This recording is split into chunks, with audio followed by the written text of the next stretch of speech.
Magandang umaga! Kumusta po? Narito po ulit ang update natin para sa lagay ng ating panahon.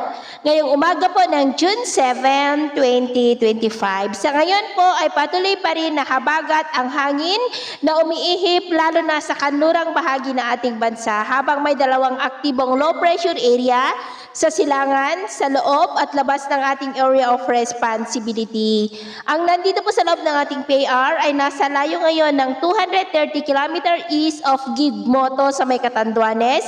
Posibleng maghapon na nandyan sa silangan ng Catanduanes, pero hindi pa rin po inaalis ang posibilidad na mag-landfall yan anytime dyan sa may Bicol region. Ang nasa labas naman po ng ating area of responsibility ay kikilos din po yan papasok dito sa ating PAR at hindi rin inaalis ang posibilidad na lalakas yan bilang bagyo sa susunod na mga araw pag nandito na sa loob ng ating PAR na magpapalakas lalo ng habagat at posibleng may mabuo pa dyan sa may West Philippine Sea na lalong hahatak ng habagat na siya pong magdudulot ng mas malalakas na buhos ng ulan sa malaking bahagi ng ating bansa sa susunod na mga araw, lalo na po sa kanlurang bahagi. Pero paalala lamang po na posible pa ang mga biglaang pagbabago sa forecast na ito, lalo na at nandyan pa sa karagatan ang dalawang sama ng panahon na ating binabantayan.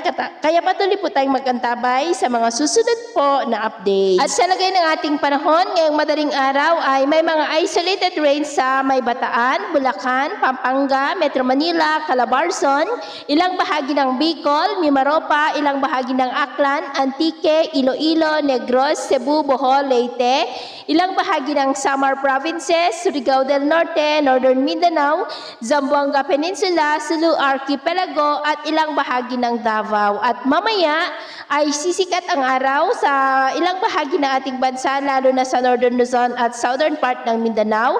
Pero may tsansa pa rin ng cloudy skies with isolated rains dyan sa may Zambales, Bataan, Bulacan, Metro Manila, Calabarzon, Mimaropa, ilang bahagi ng Bicol Region, ilang bahagi ng Visayas, Sulu Archipelago, Zamboanga Peninsula, Northern Mindanao at Surigao del Norte. At mamayang hapon, mas maraming lugar ulit ang makakaranas ng maulap na kalangitan with isolated light to heavy rains. Kaya mag-ingat po tayo dahil posible pa rin ang mga banta po ng mga pagbaha at pagguho ng lupa.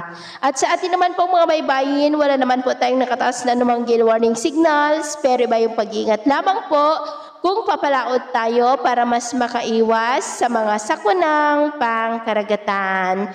So, ito po ng latest update natin sa araw na ito. Ako po muli si James na nagsasabing sa kahit anong pagsubok po na darating sa ating buhay, huwag po tayong mawawalan ng pag-asa. Thank you and God bless!